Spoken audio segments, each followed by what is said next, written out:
इधर श्रीपाल ससुराल में सुखोपभोग कर रहे थे, उधर समुद्र में धवल सेठ मारे आनंद के फूला न समाता था। नाम धवल सेठ होने पर भी उसका हृदय बहुत ही कलुषित था।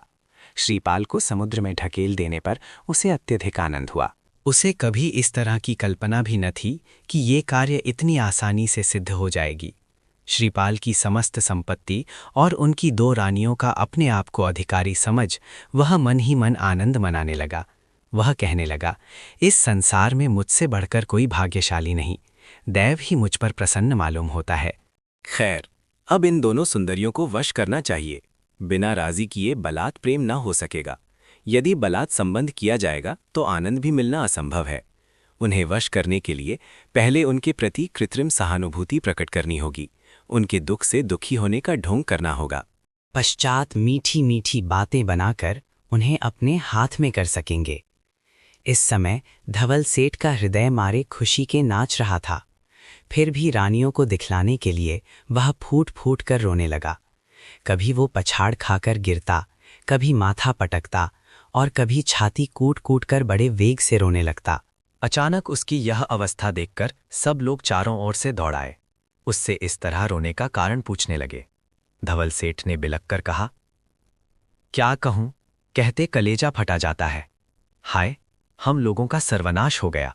कुमार श्रीपाल मगरमच्छ देखने के लिए इस मंच पर चढ़े थे, किंतु इसकी रस्सियां टूट जाने के कारण वे समुद्र में जा पड़े। हा दैव, तूने ये क्या किया? हा कुमार, हम लोगों को इस तरह मंझधार में छोड़कर कहाँ चले गए? धवल सेठ की ये भयंकर बात सुनते ही कुमार की दोनों रानियां मूर्छित होकर गिर पड़ीं। उनकी सखी साहेचरी और दासियां भी घबरा गईं। उन्होंने दोनों को होश में लाने की बड़ी चेष्टा की। नाना प्रकार के उपचार करने पर कुछ समय में दोनों को होश हुआ। होश में आते ही दोनों रानियां बड़े ही करुण स्वर से विलाप करने लगीं। उस समय जो अवस्था थी वह वर्णन नहीं की जा सकती। उनका हृदय मारे दुख के फटा जाता था। अभी उन दोनों के पांव का महावर भी न छूटा था। अभी उनके ब्याह की चुनरी भी मैली न हुई थी। ऐसी अवस्था में उनके लिए ये दुख असह्य हो पड़ना स्वाभाविक था। जिस समय दोनों रानियां विलाप कर रही थीं, उस समय धवल सेठ भी उनके पास जा पहुंचा और उन्हें दिखाने के लिए फूट फूट कर रोने लगा। कुछ देर तक रोने के बाद उसने गंभीरता धारण कर रोती हुई रानियों को दिलासा देने का ढोंग करते हुए कहा, सुंदरी, इस प्रकार रोने कलपने में अब कोई सार नहीं है। संसार में जो मनुष्य जन्म लेते हैं वे एक ना एक दिन मरते ही हैं। कुमार तो जहाँ रहेंगे वहाँ मणिमाणिक और मुक्ताफल की भांति शिरमौर होकर ही रहेंगे। हमें भी अब शोक करना छोड़ अपने शेष जीवन को सुखी बनाने की चेष्टा करनी चाहिए। जहाँ हम लोगों की कोई गति नहीं है, हम लोग जिस बात के लिए इच्छा करने पर भी कुछ नहीं कर सकते, उस बात के लिए हमको अब शोक करना उचित नहीं। धवल सेठ की संदेहजनक बातों को श्रवण कर दोनों रानियों को उस पर शंका हो गई। वे अपने मन में कहने लगी, हो ना हो इसी पापी ने यह काम किया है। धन और स्त्रियों के प्रलोभन में पड़कर इसी ने हमारे स्वामी को समुद्र में ढकेल दिया है। इस समय तो ये मीठी मीठी बातें बना रहा है, किंतु इसकी बातें कपट से भरी हुई हैं। किसी दिन अवसर मिलते ही हम लोगों का सतीत्व नष्ट करने की चेष्टा ये अवश्य करेगा। दैव ने हमें निराधार बना दिया है। इसके पाश्विक बल के सामने हम लोग कैसे ठहर सकेंगे? उत्तम तो यही होगा कि हम भी समुद्र में गिरकर अपना प्राण दे दें, ताकि एक साथ ही इन सब झंझटों का अंत आ जाए। जिस समय दोनों रानियां ये बातें सोच रही थीं, उसी समय बड़े जोरों का तूफान उठा। समुद्र में बड़ी बड़ी तरंगें हिलोरें उठने लगीं। आकाश बादलों से घेर गया। चारों ओर अंधकार ही अंधकार दिखलाई देने लगा। बादलों की गर्जना और बिजली का चमकना बहुत ही भयावना मालूम होता था। इसी समय वायु के कई झोंके इतने जोर के आए कि नौकाओं के पाल की रस्सियां टूट गईं। सब लोगों के हृदय कांप उठे। कई लोग अनेक तरह के संकल्प विकल्प करते थे। सबको अपने अपने प्राण की पड़ी थी। सब कोई मन ही मन ईश्वर का स्मरण कर रहे थे। इसी समय डमरू बजाते हुए हाथ में खड्ग लिए एक क्षेत्रपाल प्रकट हुए। उनके पीछे 52 वीरों की सेना के साथ हाथ में चक्र घुमाती हुई सिंह वाहिनी चक्रेश्वरी देवी ने पदार्पण किया। उन्होंने आते ही धवल सेठ को बुरी सलाह देने वाले उस चौथे मित्र को मार डाला। अनंतर क्षेत्रपाल ने उसके शरीर को खंड खंड कर समुद्र में फेंक दिया। अपने मित्र की यह गति देखकर धवल के वेवता कूच कर गए। उसका दुर्बल हृदय भय के कारण कांप उठा। उसी समय उसने दोनों रानियों की शरण ली। यह देख चक्रेश्वरी ने कहा, हे पापात्मा, सतियों की शरण लेने के कारण आज तो मैं तुझे छोड़ देती हूँ, किंतु यह अच्छी तरह स्मरण रखना कि अब कभी अन्याय का विचार भी मन में लाया तो तुझे जिंदा ना छोड़ूंगी। धवल सेठ को इस प्रकार शिक्षा दे देवी ने दोनों रानियों को अपने पास बुलाकर कहा, तुम लोग जरा भी चिंता ना करो। तुम्हारे पति कुशल हैं। वे अपनी नई ससुराल में मौज कर रहे हैं। आज के 30वें दिन तुम्हें वे अवश्य मिलेंगे। लो, मैं तुम दोनों को एक एक पुष्पमाला देती हूँ। यत्नपूर्वक रखना। ज्यों-ज्यों समय बीतता जाएगा त्यों-त्यों इनकी सुगंध बढ़ती जाएगी। इन मालाओं की विशेषता ये है कि इनके प्रताप से तुम्हारे सतीत्व की रक्षा होगी। गले में इन मालाओं को पहने रहना। फिर यदि तुम्हें कोई कुदृष्टि से देखेगा तो वो कुछ दिनों के लिए अंधा हो जाएगा। इतना कहे चक्रेश्वरी देवी सदल बल अंतर्ध्यान हो गईं। साथ ही सब तूफान भी शांत हो गया। समुद्र फिर अपनी पूर्वावस्था में आ गया और सब नौकाएं यथा नियम अग्रसर होने लगीं। ये सब हाल देखकर धवल सेठ के वे तीनों मित्र उसके पास पहुंचे। उन्होंने कहा, सेठ जी, हमारी बात न मानने का क्या फल हुआ सो तुमने देख लिया। तुम्हारा एक संगी जान से मारा गया। तुम्हें भी बड़ी कठिनाई का सामना करना पड़ा। खैर, अब भी कुछ बिगड़ा नहीं। सुबह का भूला शाम को घर आ जाए तो वो भूला नहीं कहलाता। अब कभी भूल कर भी पर धन या पर स्त्री की इच्छा न करना। अपने मन में किसी बुरे विचार को स्थान न देना। यदि अब भी हमारी बात न मानोगे तो फिर पछताओगे। पापी धवल सेठ पर मित्रों के इस उपदेश का कोई प्रभाव न पड़ा। उसके विचार ज्यों की त्यों मैले बने रहे। वह अपने मन में कहने लगा, जब इतना बड़ा संकट दूर हो गया तो अब चिंता करने की कोई बात नहीं। ये सोचकर कुछ ही दिनों के बाद उसने श्रीपाल की रानियों के पास एक दूती भेजकर कहलाया कि तुम्हारा दासानुदास धवल सेठ तुम्हारे प्रेम की भिक्षा मांग रहा है। ये सुनते ही रानियों ने उसी समय दूती को गर्दन पकड़ निकाल बाहर किया, किंतु इससे भी कामांध धवल सेठ को चेतना हुआ। एक दिन वह स्वयं स्त्री का वेश धारण कर धृष्टतापूर्वक उन रानियों के पास जा पहुंचा। ज्यों ही उसने अपनी पाप दृष्टि उन सतियों पर डाली, त्यों ही उसकी आंखें मानो झुलस गईं। दासियों ने उसकी दिल्लगी उड़ाकर उसी समय निकाल बाहर किया। तदनंतर चक्रेश्वरी देवी के कथनानुसार धवल सेठ को कई दिनों तक कुछ भी न दिखाई दिया, किंतु धवल सेठ ने इस घटना से भी कोई शिक्षा ग्रहण न की। वह अपने मन में कहने लगा, किसी न किसी दिन तो ये मेरी बात मानने के लिए अवश्य ही बाध्य होंगी।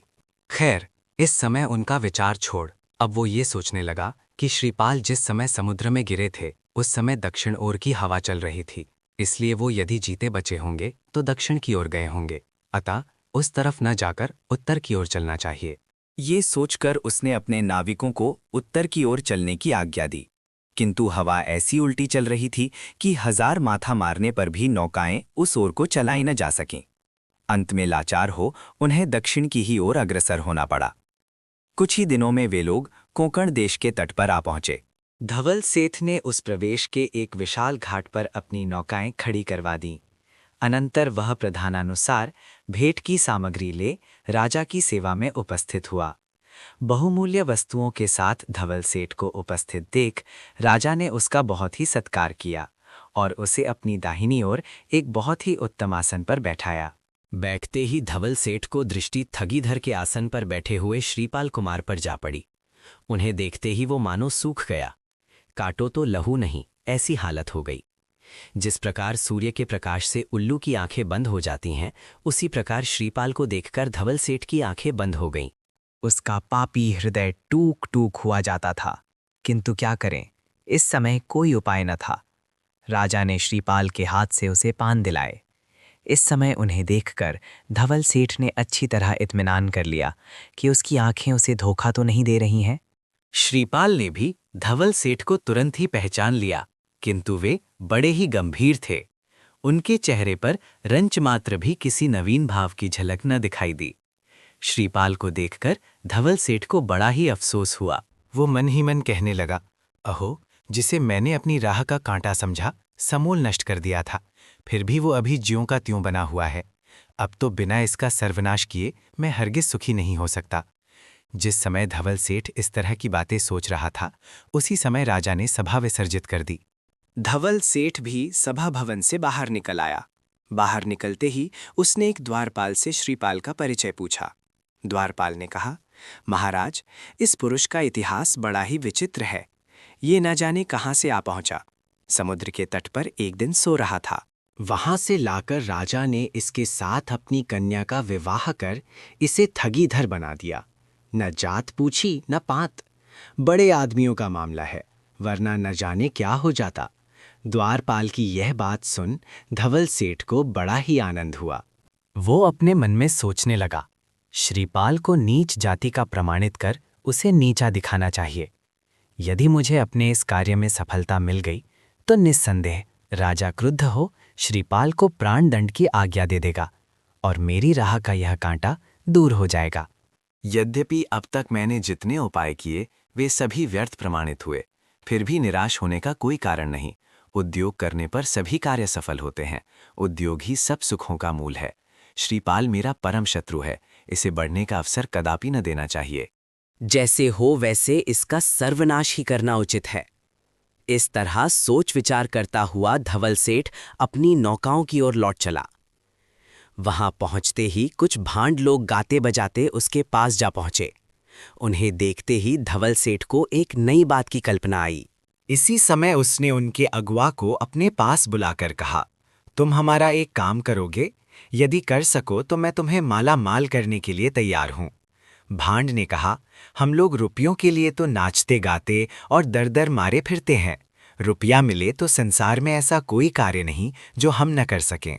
धवल सेठ ने कहा, अच्छा सुनो, इस राजा के दरबार में जो धगीधर है उसे तुम लोग अपना जाति बंधु और नाते रिश्तेदार बताकर उसके गले से लिपट जाओ। ये काम इतनी सफाई के साथ करना होगा जिसमें देखने वालों के मन में दृढ़ धारणा हो जाए कि वो तुम्हारा ही जाति बंधु है। यदि ये काम तुम अच्छी तरह कर सको तो मैं तुम्हें 1 लाख रुपए नकद दूंगा। भांड ने कहा, बस अब आपको अधिक न कहना होगा। हम ऐसा हुनर दिखावेंगे कि किसी को जरा भी संदेह न होने पाएगा। जब हम आपका ये काम पूरा कर दें तब हमें हमारी मेहनत के रुपए और इनाम दोनों दीजिएगा। इस प्रकार धवल सेठ से सब बातें तय हो जाने पर भांडों का ये दल राजसभा में पहुंचा। वहां बड़ी देर तक नाच गान और हंसी दिल्लगी द्वारा राजा का मनोरंजन करते रहे। अंत में राजा ने प्रसन्न होकर कहा, तुम्हें जो इच्छा हो मांग लो, मैं सहर्ष देने को तैयार हूं। भांडों ने कहा, राजन, हम आप ही का अन्न खाते हैं। आपकी कृपा से हमें रुपए पैसे की कमी नहीं है। यदि आप प्रसन्न हैं तो कोई ऐसी कृपा कीजिए जिससे हमारी प्रतिष्ठा में वृद्धि हो। भांडों की यह बात सुन राजा ने ठगीधर को संकेत किया। श्रीपाल तुरंत ही भांडों को पान देने के लिए उठ खड़े हुए। उनकी प्रतिष्ठा बढ़ाने का इससे बढ़कर दूसरा उपाय न था। ज्यों ही श्रीपाल कुमार उस बूढ़े भांड के समीप पहुंचकर उसे पान देने लगे, त्यों ही वह आंखें फाड़ फाड़ कर उन्हें देखने लगा। कई बार नीचे से ऊपर तक निगाह डालने के बाद वह हंसता हुआ कुमार के गले से चिपट गया और कहने लगा कि वाह बेटा, आज न जाने मैं किसका मुंह देख कर उठा था कि इतने दिनों के बाद तुझसे भेंट हुई। बेटा, तू हम लोगों को छोड़कर कहाँ चला गया था? आज तुझे इस तरह जीता जागता और स्वस्थ देखकर हमें बड़ा ही आनंद हो रहा है। बूढ़े की बात पूरी भी ना होने पाई थी कि दूसरी ओर से एक बुढ़िया आकर बेटा बेटा कहती श्रीपाल के शरीर से चिपट गई। फिर तो मानो स्वजन स्नेहियों का तांता ही बंध गया। एक स्त्री श्रीपाल की बहन बन गई, एक लड़का भाई बन गया, एक आदमी मामा बन गया, एक जन भांजा बन गया, एक बुढ़िया काकी बन गई, एक स्त्री मामी बन गई। इसी तरह सभी भाणों ने कोई ना कोई रिश्तेदारी निकालकर श्रीपाल को चारों ओर से घेर लिया और इस प्रकार हर्ष व्यक्त करने लगे मानो वास्तव में बरसों से बिछुड़े हुए किसी मनुष्य से भेंट हुई हो। अंत में उस वृद्ध भांड ने राजा से कहा, हे राजन, आज मुझे जो आनंद हो रहा है वो मैं वर्णन नहीं कर सकता। ये मेरा पुत्र है। बहुत दिन हुए कुछ अप्रसन्न होकर चुपचाप न जाने कहाँ चला गया था। आज ईश्वर की कृपा से यहाँ अचानक भेंट हो गई। ये सब मेरे परिवार के ही लोग हैं। केवल इसी पुत्र के बिना मेरा घर अंधकारमय हो रहा था। आज इसके मिल जाने से हम लोगों का वो दुख दूर हो गया। इसके लिए उस परमात्मा को साथ आपको भी मैं अनेकानेक धन्यवाद देता हूँ। भांड की ये बातें सुन राजा बड़ी चिंता में पड़ गए। उनका जी सूख गया। वे अपने मन में कहने लगे, हाय, मैं ये क्या कर बैठा। बिना जाति पाति और कुल जाने मैंने इसके साथ अपनी कन्या का विवाह क्यों कर डाला। वास्तव में यह कार्य बड़ा ही अनुचित हो गया। भांड की बातों पर संदेह करने का भी कोई कारण नहीं, क्योंकि ये सब इसके स्वजन संबंधी ही मालूम होते हैं।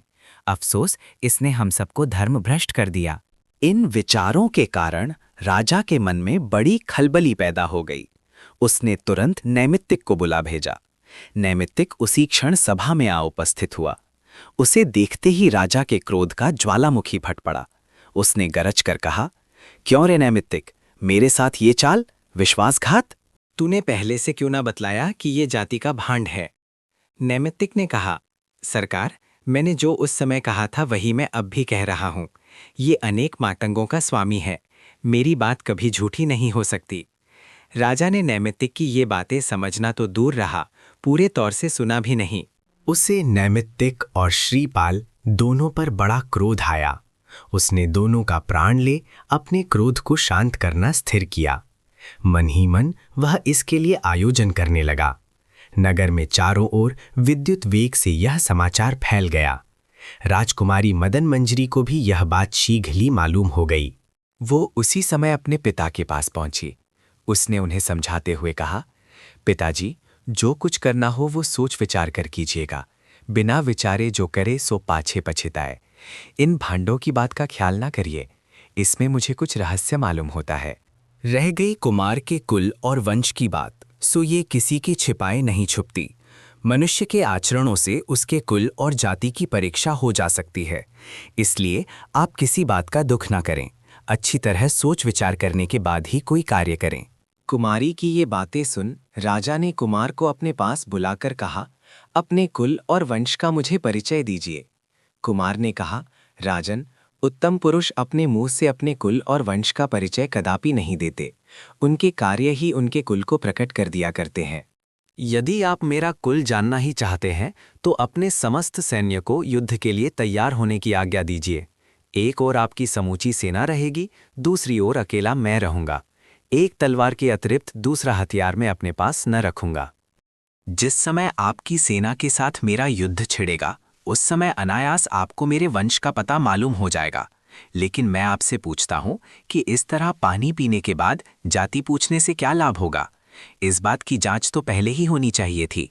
खैर, आपको जो अच्छा मालूम हो वही कीजिए।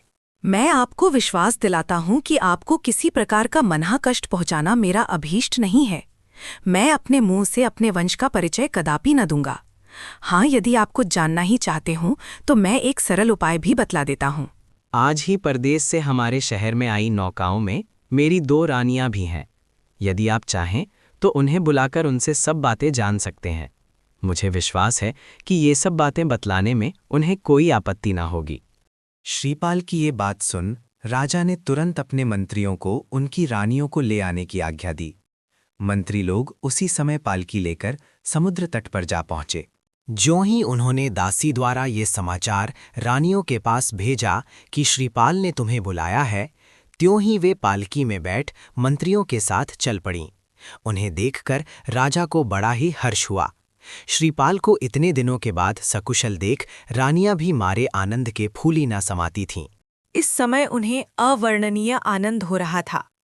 राजा ने शीघ्र ही उन दोनों से श्रीपाल का वंश परिचय पूछा।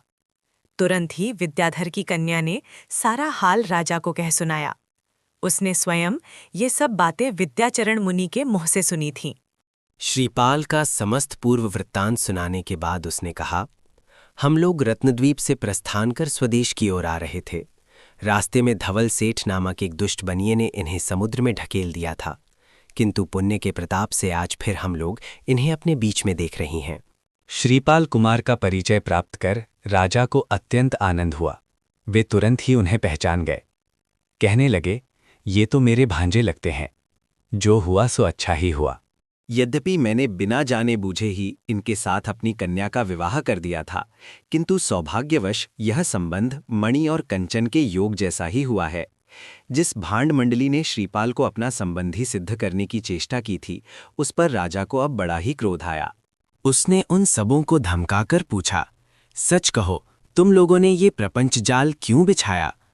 भांडों ने सोचा कि अब सच बात कहे बिना कल्याण नहीं, झूठ बोलकर अधिक समय तक लोगों को नहीं ठगा जा सकता। उसी समय उन्होंने कांपते हुए कहा, महाराज, हम लोगों से बड़ा कसूर हुआ। यहाँ आए हुए एक सेठ ने हम लोगों से ये सब करने को कहा था। प्रलोभन में पड़कर हम लोग उसकी बातों में आ गए। हम लोगों का कसूर तो अवश्य है, किंतु इसका मूल कारण वह सेठ ही है। उसका नाम धवल है। वह हाल ही में किसी विदेश से यहाँ आया हुआ है। भांडों की ये बात सुनकर राजा ने उसी समय धवल सेठ को पकड़ लाने की आज्ञा दी। आज्ञा मिलते ही वह खोज निकाला गया। उसी समय उसकी मुश्कें बांध ली गईं। शीघ्र ही वह राजा के सम्मुख उपस्थित किया गया। धवल सेठ ने देखा कि इस बार बुरी तरह फंसे। पहले तो श्रीपाल ने छुड़ाया था, अब कौन छुड़ाएगा? निदान उसने अपना अपराध स्वीकार कर लिया और राजा से क्षमा प्रार्थना की, किंतु राजा इस समय आपे से बाहर हो रहा था। उसे धवल और भांडों का ये अपराध अक्षम्य प्रतीत हुआ। उसने उसी समय धवल और समस्त भांडों को शूली पर चढ़ा देने की आज्ञा दे दी। श्रीपाल से अब ना रहा गया। उनका दयालु हृदय पानी पानी हो गया। उन्होंने तुरंत राजा के पास पहुंचकर उन्हें ये आज्ञा वापस लेने की प्रार्थना की। उन्होंने कहा, ये धवल सेठ तो मेरे पिता के समान हैं। इन्होंने मेरे साथ थोड़ी बहुत बुराई अवश्य की है, किंतु साथ ही उन्होंने मुझ पर ऐसे ऐसे उपकार भी किए हैं कि किसी तरह भी उनका बदला नहीं चुकाया जा सकता है। इन्हें जैसे हो वैसे छोड़ दीजिए। भांडों ने जो कुछ किया वो प्रलोभन में पड़कर किया, अतएव इनका भी कोई दोष नहीं। कृपया इन सबको शीघ्र ही छोड़ दीजिए। राजा वसुपाल श्रीपाल की बात भला कैसे टाल सकते थे? उन्होंने तुरंत धवल सेठ और भांड मंडली को मुक्त कर दिया। नैमित्तिक ने भी इस अवसर से लाभ उठाना उचित समझा, अतः उसने राजा से कहा, महाराज, देखिए, जो मैं कहता था वो बिल्कुल ठीक निकला ना? अब तो श्रीपाल कुमार के संबंध में आपको कोई संदेह नहीं रहा। राजा ने मुस्कुराकर कहा, नहीं, अब मुझे कोई संदेह नहीं रहा। तुमने जो बातें कही थीं वे सब ठीक निकली। मैं तुम पर बहुत ही प्रसन्न हूँ। इतना कह राजा ने नैमित्तिक को बहुत सा धन देकर विदा किया। श्रीपाल भी राजा से विदा ग्रहण कर तीनों स्त्रियों के साथ अपने निवास स्थान में चले आए। धवल सेठ ने इस प्रकार श्रीपाल के साथ अनेक बुराइयां की, बारंबार उनका सर्वनाश करना चाहा, किंतु श्रीपाल ने सौजन्यवश अपने व्यवहार में जरा भी अंतर न आने दिया। अधिकांश समय श्रीपाल उसे अपने साथ रखते, व्यापार आदि के संबंध में उसे सलाह देते, किसी बात में भी जुदाई न दिखाते, किंतु धवल सेठ के मनोविचार में जरा भी परिवर्तन न हुआ। वो पहले की ही तरह श्रीपाल की बुराई सोचता और उनका सर्वनाश करने की ही चिंता में रात दिन लगा रहता था। अब धवल के पाप का घड़ा लबालब भर गया था। विनाश काले विपरीत बुद्धि ही, इस लोकोक्ति के अनुसार अंत में उसकी बुद्धि एकदम ही भ्रष्ट हो गई। उसने सोचा कि चाहे जैसे हो, श्रीपाल को परलोक का रास्ता दिखा देना चाहिए। निदान उसने श्रीपाल के महल में प्रवेश कर रात को उनकी हत्या कर डालना स्थिर किया, किंतु ये काम सहज न था। श्रीपाल कुमार महल के 7वें खंड में सोया करते थे, अतः उतना ऊंचे पहुंचना ही बड़ा मुश्किल था। बहुत कुछ सोच विचार करने के बाद उसने गुह के सहारे ऊपर चढ़ना स्थिर किया। वह उसी दिन बाजार से एक बढ़िया गोह और रेशम की डोरी खरीद लाया। उस दिन बड़ी मुश्किल से रात बीती। एक क्षण भी एक एक युग की तरह बीत रहा था। रात को श्रीपाल कुमार यथानियम अपने महल में सो रहे थे। आधी रात के समय धवल सेठ पहरेदारों से अपने को बचाता हुआ महल के समीप पहुंचा। पहुंचते ही उसने गोह की कमर में वो रेशमी डोरी बांध उसे ऊपर फेंक दिया। गोह दीवाल के चपट गई। धवल सेठ अपनी कमर में कटारी लगाकर उस डोरी पर चढ़ने लगा। उसे इस प्रकार डोरी पर चढ़ने का अभ्यास न था। शरीर भारी और उम्र भी बड़ी थी, किंतु इस समय उसके सिर पर हिंसा का भूत सवार था, इसीलिए वो ऊपर चढ़ता चला जाता था। किंतु हम पहले ही कह चुके हैं कि उसके पाप का घड़ा भर गया था। अभी वो आधी दूर भी ना पहुंचा था कि रस्सी हाथ से छूट जाने के कारण वो नीचे आ गिरा। श्रीपाल को मारने के लिए उसने जो तीक्ष्ण कटारी ली थी वो इस समय भी उसकी कमर में मौजूद थी। वही कटारी गिरते समय धवल के पेट में घुस गई। फलतः वह कुछ ही क्षणों में छटपटाकर इस लोक से चल बसा। जो कटारी उसने श्रीपाल को मारने के लिए हाथ में ली थी, वही कटारी इस समय उसके लिए काल हो गई। सुबह होते ही लोगों ने चारों ओर से धवल सेठ की लाश को घेर लिया। गोह, रेशम की डोरी, कमर में कटारी, ये सब चीजें धवल के मनोविचारों को प्रकाशित कर रही थीं। जो आता वही धिक्कारता और उसकी निंदा करता, किंतु श्रीपाल ने उसके दोषों को जरा भी अपने हृदय में स्थान न दिया। जैसे एक पुत्र अपने पिता का अंतिम संस्कार करता है, उसी तरह श्रीपाल ने धवल सेठ का अंतिम संस्कार किया। धवल सेठ के शरीरांत से वे इस प्रकार शोकाकुल दिखाई देते थे मानो उनके पिता का ही शरीरांत हो गया हो। अंतिम क्रिया से निवृत्त होने पर श्रीपाल ने धवल सेठ की 500 नौकाएं अपने अधिकार में ले लीं। उसका सारा माल बाजार में बेच दिया। सब माल बिकने पर हजारों रुपए इकट्ठे हुए, किंतु उन्हें उपभोग करने के लिए धवल सेठ अब इस संसार में न था। श्रीपाल ने धवल सेठ के तीनों मित्रों को वो धन और उसकी व्यवस्था का भार सौंप दिया। उनकी इस उदारता और निस्वार्थता को देखकर सब लोग आश्चर्यचकित हो गए। चारों ओर मुक्तक कंठ से उनकी प्रशंसा होने लगी।